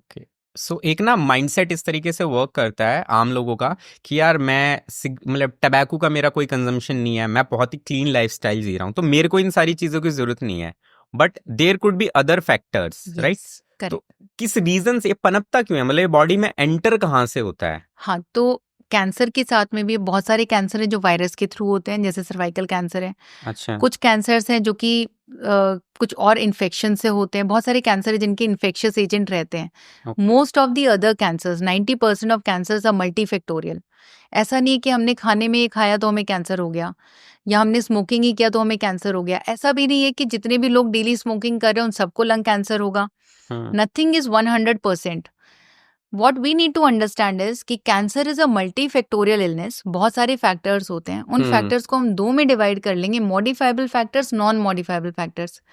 नॉन मॉडिफाइबल फैक्टर्स वो फैक्टर्स हैं जिनका हम कुछ नहीं कर सकते। For example genetic mutations. जब भी हम पैदा हुए हैं, एक तो होती हैं जीन्स जो हमें हेरिडिटरी फेमिलियल मिलती हैं, जो फैमिली में रन कर रही हैं। एक होता है एनवायरमेंटल डी नोवो म्यूटेशन, जो कि हम एनवायरमेंट से एक्सपोज हो रहे हैं, हमारा जो भी लाइफस्टाइल है उससे हमें म्यूटेशंस होते हैं। दोज म्यूटेशंस उनको हम चेंज नहीं कर सकते। Those are non modifiable factors. अगर उनमें म्यूटेशन हो के आपको कैंसर हो रहा है तो वो होगा। इट डजंट डिपेंड कि आप कितने हेल्दी थे, आपने कितना अच्छा लाइफस्टाइल किया। But what we need to understand, जो हमें समझने की जरूरत है, वो ये है कि modifiable factors, avoiding smoking, alcohol को अवॉइड करना, टोबैको को अवॉइड करना, डेली बेसिस पे एक्सरसाइज करना, सर्वाइकल कैंसर का वैक्सीनेशन लेना, कैंसर की स्क्रीनिंग टाइमली करना, ये कुछ चीजें जो कि मॉडिफाइबल है, जिनको कि हम ये हमारे हाथ में है। Even if it is only taking up 40% of that cancer, उतना सिर्फ 40% ही कॉन्ट्रीब्यूशन है, लेकिन एटलीस्ट हम उस 100 से 60 पे तो आ जाएंगे ना, अगर हम इसका ध्यान रखेंगे। तो हमें इन चीजों का ध्यान रखना है। नथिंग इज 100%, लेकिन आपको अपना कुछ परसेंटेज रिस्क तो कम करना है। जो आपके हाथ में है वो तो आपको करना ही है। So prevention is better than cure. Prevention is better, always better than cure. Exactly. और जो आपके कंट्रोल में नहीं है उसमें तो आप वैसे भी कुछ नहीं कर सकते, बट जो चीजें आप कर सकते हो कि यार टाइम पे टेस्ट करो, हेल्दी लाइफस्टाइल, ये सब तो एटलीस्ट करो। ये मिनिमम है, ये बेयर मिनिमम है। This is the least you can do and you should do. But I think majority, मतलब मैं मेरे सर्किल में तो किसी को नहीं जानता, शायद मैं 2-3-4 हजार लोगों को जानता हूँगा जिनमें से किसी ने भी आज तक कैंसर की स्क्रीनिंग करवाई होगी। And I am talking about the age group of 30 to 40। They should start screening. In fact मैंने भी नहीं करवाया कभी, कोई आइडिया नहीं। How old are you? 32. 32. Yes. You can still wait, but at least get your annual blood checkup done. Okay. और 40 years के बाद में आप अपना प्रोस्टेट का स्क्रीनिंग स्टार्ट करा लेना। ओके। एंड अगर कोई ऐसे मॉडिफाइबल फैक्टर्स हैं लाइफस्टाइल में, आप उनको चेंज कीजिए। बिल्कुल। Now heading towards the neuroscience, है ना? तो जैसे अभी न्यूरोलॉजी कहाँ पर हेड कर रही है, मतलब कुछ ऐसी कुछ रिसर्च वगैरह हो रही हैं जो कि बहुत फैसिनेटिंग सी लगती हैं या फिर प्रॉमिसिंग हैं फ्यूचर में? रिसर्चेस डिमेंशिया में बहुत ज़्यादा चल रही हैं। There are some promising trials also going on, okay, जो कि डिमेंशिया के लिए बहुत ही ज़्यादा रिवोल्यूशनाइज डिमेंशिया क्या प्रॉब्लम है? Dementia is a big umbrella term again. Okay. जैसे हेडेक एक अम्ब्रेला टर्म था, हमने बात किया, माइग्रेन उसका एक पार्ट था। डिमेंशिया भी एक अम्ब्रेला टर्म है, एक बड़ी टर्म है, बहुत सारी चीजें उसमें आती हैं। One of the symptoms of dementia is memory loss. Okay. All memory loss is not dementia, right? But dementia का एक पार्ट हो सकता है मेमोरी लॉस। तो डिमेंशिया होता है डीजनरेशन, की धीरे धीरे हमारे ब्रेन का श्रिंकेज हो रहा है। जिस पार्ट का श्रिंकेज होगा उसका हमें सिम्टम आएगा। फॉर एग्जाम्पल, अगर हमारा मेमोरी वाला एरिया जा रहा है, टेम्पोरल लोब का एट्रोफी हो रहा है या श्रिंकेज हो रहा है, तो हमें मेमोरी लॉस आएगा। अगर हमारा फ्रंटल लोब का श्रिंकेज हो रहा है तो हमें बिहेवियरल डिस्टर्बेंसेस आएंगे, हमारा जजमेंट और इनसाइट चला जाएगा। अगर हमें पेराइटल लोब का श्रिंकेज आएगा तो हमें विजुओ स्पेशियल, जो हमारा ब्रेन का जीपीएस होता है, वो पेराइटल लोब में होता है। तो जो हमें डायरेक्शन बताता है कि यहाँ पे किचन है, यहाँ पे वॉशरूम है, मेरे राइट साइड में लैंप है, लेफ्ट साइड में ये है, सामने टेबल है।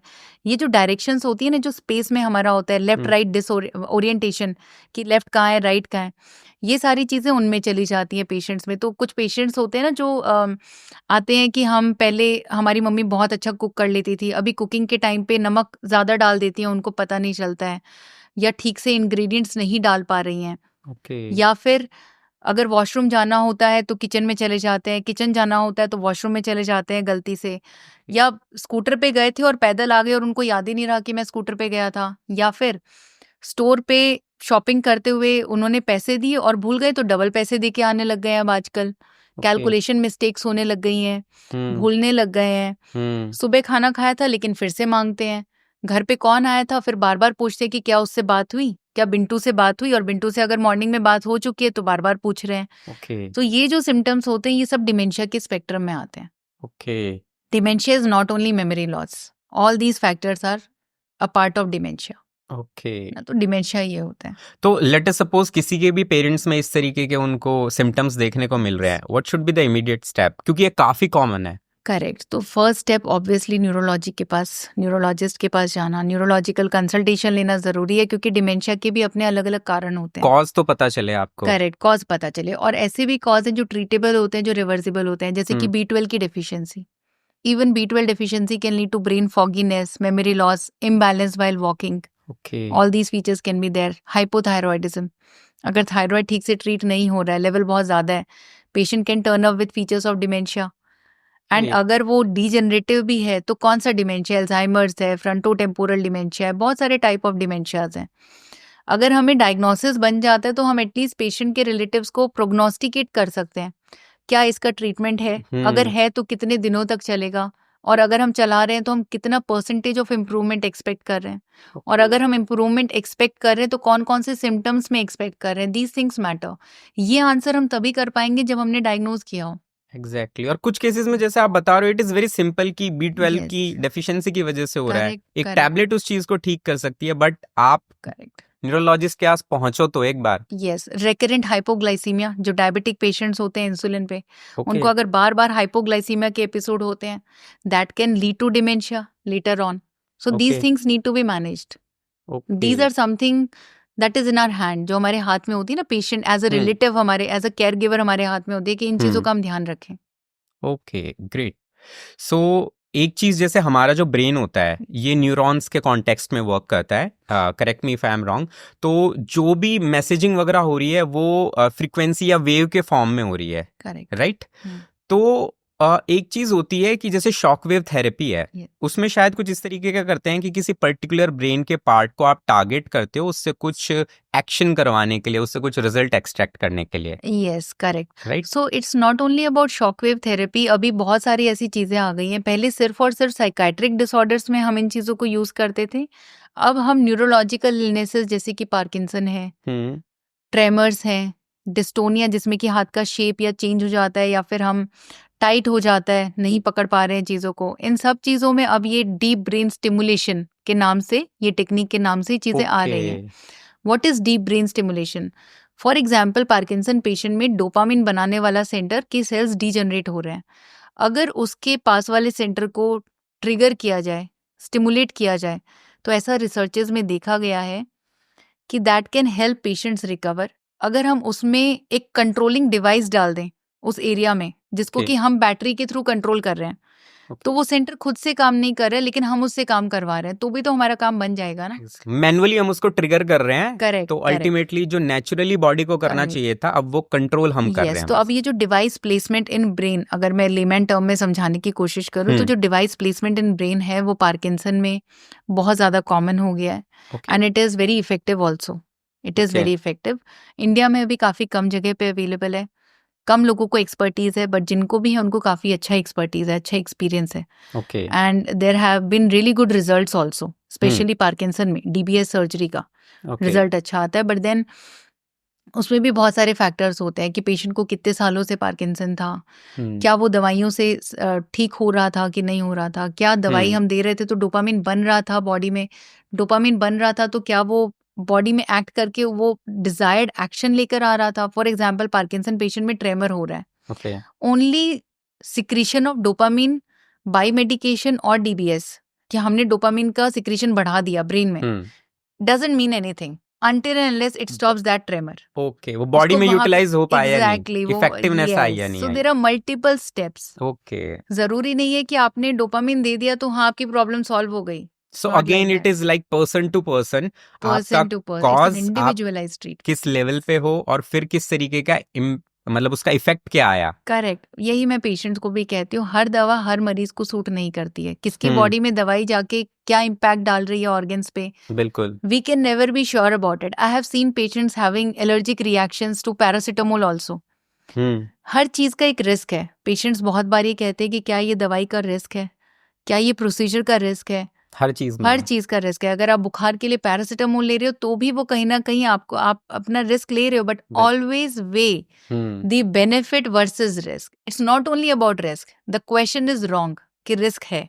आप ये पूछो कि डॉक्टर साहब बेनिफिट कितना है और रिस्क कितना है। You need to understand that, you need to understand. लोगों को पता नहीं कि हमें पूछना क्या है। आपको यही पूछना है कि हमें ये सिम्टम्स क्यों हुए हैं, अगर हो रहे हैं तो क्या ट्रीटेबल हैं, क्या ये कॉज ट्रीटेबल है, अगर ट्रीटेबल है तो कितने ड्यूरेशन में ट्रीट हो जाएगा, क्या इन दवाइयों का कोई रिस्क है, और अगर रिस्क है तो वर्सेस बेनिफिट, क्या उस रिस्क पे हमें दवाई को बंद करना है या बेनिफिट इतना है कि हम इस रिस्क पे जा सकते हैं, ले सकते हैं। These are the question they need to ask. Exactly. हाँ, तो रिस्क है तो ऑब्वियसली है, नोबडी इज गोइंग टू से कि नहीं बिल्कुल भी रिस्क नहीं है।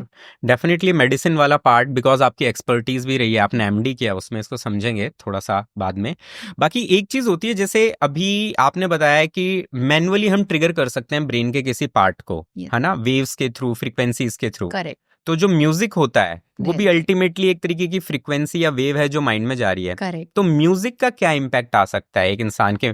सो this has been proven in multiple researches also, काफी ट्रायल्स हुए हैं, बहुत ज्यादा एडिक्वेट ट्रायल नहीं हुए हैं। एडिक्वेट ट्रायल का एक एक स्टैंडर्ड होता है कि इतने 1000 ऑफ पेशेंट्स होने चाहिए, उनमें इतना हुआ, इतना परसेंटेज, हमें वैसा नहीं हुआ है, लेकिन there have been multiple trials, मतलब enough good enough trials, optimum trials which have shown that music leads to neuronal excitability, neuronal formation and synapse formation में help करता है। तो मेमोरी को अच्छा करता है, ब्रेन को शांत करने में हेल्प करता है, एंजाइटी पेशेंट्स में बहुत हेल्प करता है। Music is also known as one of the escape mechanisms in patients of panic disorders, कि जिनको पैनिक हो रहा है उनके लिए एक एस्केप मैकेनिज्म होना चाहिए। जितने भी एंजाइटी के पेशेंट्स होते हैं, एस्केप मैकेनिज्म इज समथिंग कि जब आपको वो बैड थॉट्स आ रहे हैं या आपको खराब विचार आ रहे हैं, जो कि आपको पता है कि आपको अब एक लूप में ले जाएंगे, you are going to feel that breathlessness, palpitations, उससे बाहर निकलना है, उससे एस्केप करना है, तो कैसे करोगे? तो कुछ पेशेंट्स होते हैं जो हनुमान चालीसा रख लेते हैं पर्स में, कुछ पेशेंट्स होते हैं जो कोई और बुक रख लेते हैं, कोई रिलीजियस बुक या कोई भी ऐसी इंटरेस्टिंग बुक जिनको उनको लगता है कि ये मेरा ध्यान हटा देगा इन थॉट से। ऐसे ही एक एस्केप मैकेनिज्म म्यूजिक भी है, and it has been proven कि कुछ लोग अगर म्यूजिक उस टाइम पे, मान लो आप जॉगिंग के लिए निकल गए, म्यूजिक सुनने लग गए, या आप मान लो आपने ऐसे ही म्यूजिक स्टार्ट कर लिया, यू विल फील कामर, है ना। वन इज कि वो आपका फोकस हटा देगा, सेकंड इज कि वो ऑलरेडी उसमें ये प्रॉपर्टी है कि somehow it affects your neurotransmitters, it affects the serotonin and dopamine levels, and it normalizes them, it helps in normalizing them. This has been proven. अच्छा, इसमें म्यूजिक की कैटेगरी का भी कुछ इम्पैक्ट आता है कि आप किस तरीके का म्यूजिक सुन रहे हो? जैसे फॉर एग्जांपल, मतलब बहुत ही वेग हो सकता है ये, it might sound a little crazy kind of, लोग यूजुअली इमोशनल म्यूजिक बहुत ज्यादा सुनते हैं, मतलब वो एकदम नहीं होता, दर्द भरे जोन में चले जाएंगे, दिल टूटा है, मतलब ब्रेकअप चाहे हुआ ना हो, रिलेशनशिप में चाहे गए ना हो, लेकिन उस तरीके का, तो उसका वो आपके एनर्जी लेवल को ड्रेन कर सकता है। म्यूजिक का इस तरीके का इम्पैक्ट आ सकता है? बिल्कुल इम्पैक्ट आता है। जैसा भी आप म्यूजिक सुनोगे वैसा ही आप फील भी करोगे। अगर आप काफी लो मूड वाला म्यूजिक सुन रहे हो, you will have low mood. अगर आप हाई इंटेंसिटी म्यूजिक सुन रहे हो, आपको एनर्जी आएगी, वो एनवायरनमेंट में से आती है, है ना। और आपके वो it's not only about music. अगर मैं और आप यहाँ पे बैठे हैं और 10 लोगों के साथ में, तो जो रूम का माहौल है वो हमारा ब्रेन सेंस कर लेता है। Is everybody in a good mood, then we will be in a good mood. अगर सभी ऐसे सैड होके बैठे हैं या ऐसे बैठे हुए कि हम यहाँ पे क्यों आ गए हैं, व्हाई आर वी हियर, वो नहीं होता, तो चार दोस्त फील होगा। हाँ, 4 दोस्त बैठते हैं, कोई रीजन नहीं होता, बट पता है वो भी खुश है, वो भी खुश है, करेक्ट, अपने आप सब खुश हो जाते हैं। राइट, तो it's not only music, it's the whole environment. हाँ, तो एक चीज न्यूरो साइंस के पर्सपेक्टिव से बताओ कि आजकल जो यंगस्टर्स हैं उनकी ना बहुत हेक्टिक लाइफ है कि यार सुबह जॉब पे गए, हम जैसे बात कर रहे थे, शाम को आए हैं, लेट नाइट तक मेल्स चल रहे हैं, तो इसका क्या इम्पैक्ट आता है कि आप अपने सर्कल से बिल्कुल ही कट ऑफ हो चुके हो, you don't have a go to person, आप किसी से बात नहीं कर रहे हो? यस, ये गो टू पर्सन ये जरूर होना चाहिए, you need to have that go to person.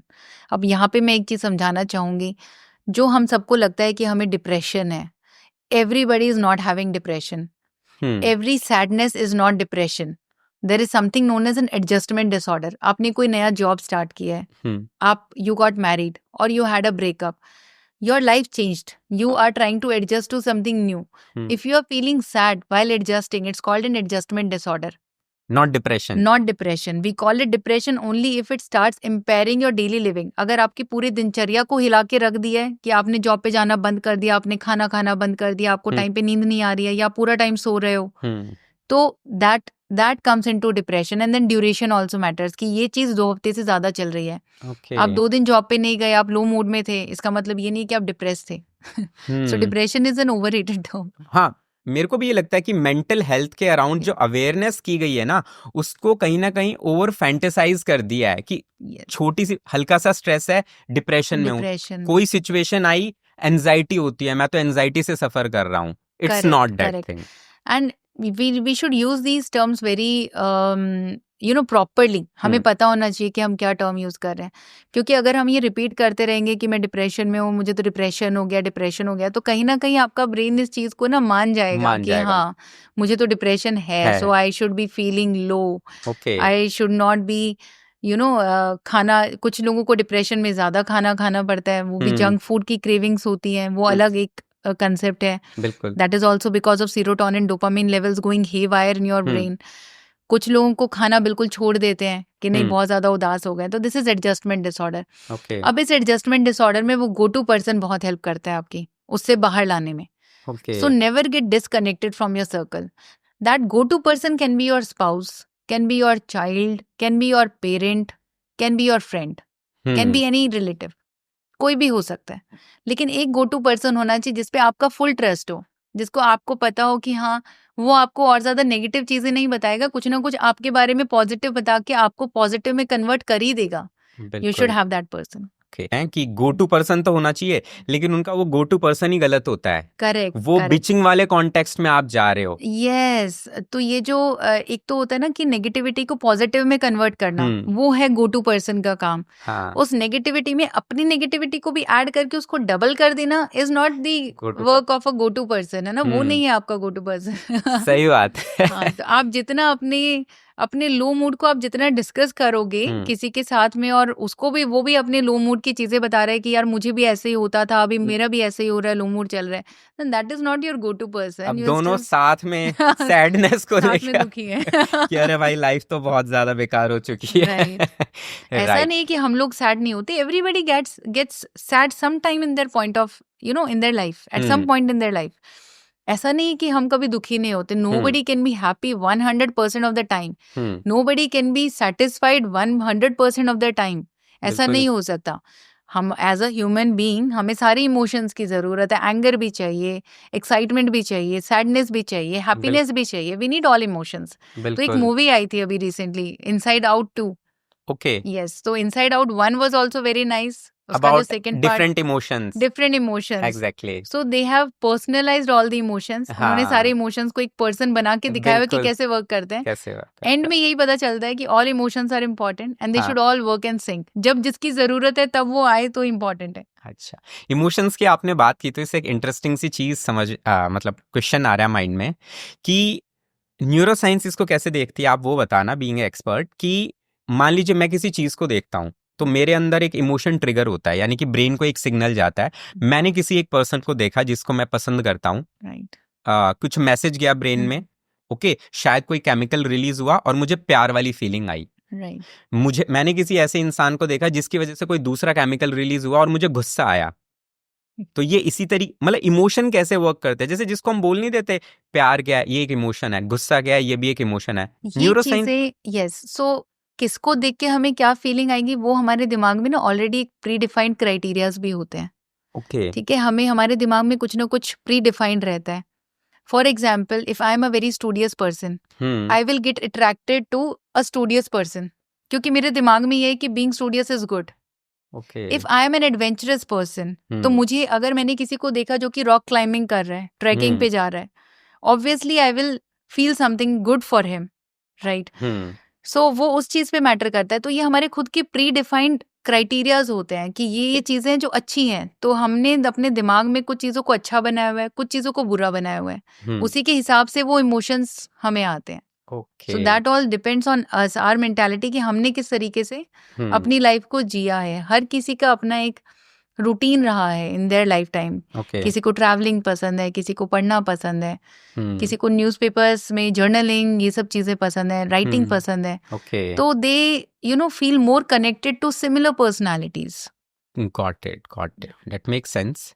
अच्छा, बिफोर क्लोजिंग इट, एक बहुत इंपॉर्टेंट चीज आपसे पूछनी है मेरे को कि आजकल यूथ में ना ड्रग्स और इस तरीके की चीजें, अल्कोहलिज्म, ये सब कुछ बहुत बढ़ रहा है, ठीक है। एंड हर किसी का ना कुछ गलत करने का अपना एक एक्सक्यूज होता है, ठीक है। मेरे पास रीजन है, आज खुशी है तो मैं दारू पी लूंगा, ठीक है। मैं सैड हूं तो मैं कोई नशा कर लूंगा, और मैरिजुआना वगैरह ये सब इंक्रीज कर रहा है, चाहे वो केमिकल ड्रग्स हो, कोकेन, दिस एंड दैट।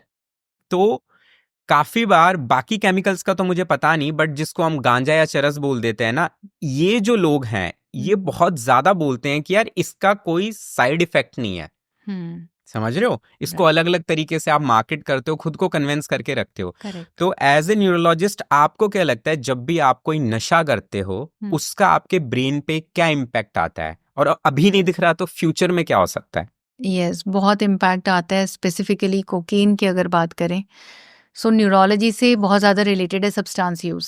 कैसे रिलेटेड है? एक होते हैं एक्यूट साइड इफेक्ट्स, एक होते हैं क्रॉनिक साइड इफेक्ट्स। जो एक्यूट साइड इफेक्ट्स हैं, एज अ न्यूरोलॉजिस्ट हमारे लिए वो बहुत ज़्यादा मैटर करते हैं, क्योंकि जैसे कोकेन है, उसकी प्रॉपर्टी होती है ब्लड वेसल्स को सिकोड़ देना, उसको हम कहते हैं वेजोस्पाज्म। तो जब वो ब्रेन में ब्लड वेसल्स को सिकोड़ देता है, it leads to something known as stroke, जो कि एक्चुअल में 40s 50s में हाई ब्लड प्रेशर, डायबिटीज की वजह से भी, क्लॉटिंग की वजह से भी होता है। But then with the substance use you are having this young stroke at the age of 20-25। तो that is one scenario. Second, आपके शुगर लेवल को बहुत ज्यादा अप डाउन करता है, पैल्पिटेशंस, ब्रेथलेसनेस, एक्यूट हेल्यूसिनेशंस।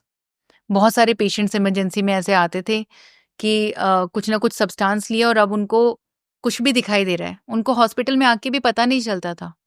वो इमरजेंसी में आते थे, we used to ask them आपका नाम क्या है, and they would speak something else, कि वहाँ पे खड़ा है उससे बात कर लो, वहाँ पे कोई भी नहीं होता है। So they are hallucinating, so we know it's a case of substance use.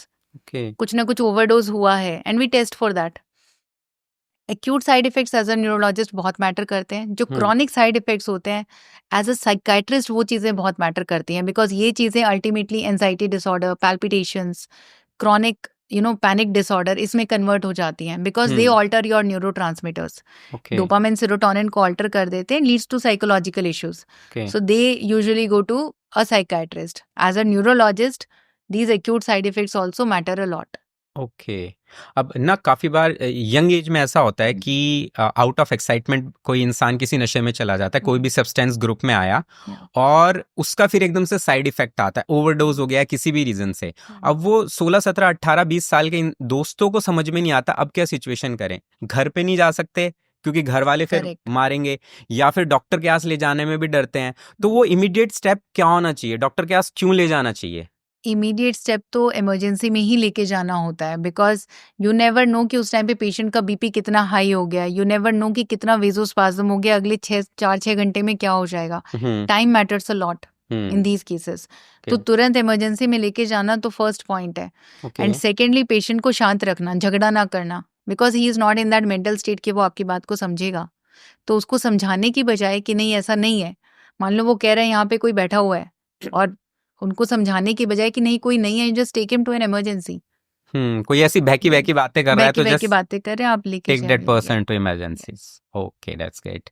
So before winding up, as a neurologist कोई एक मैसेज आपका जो आप सबको देना चाहते हो एज ए डॉक्टर?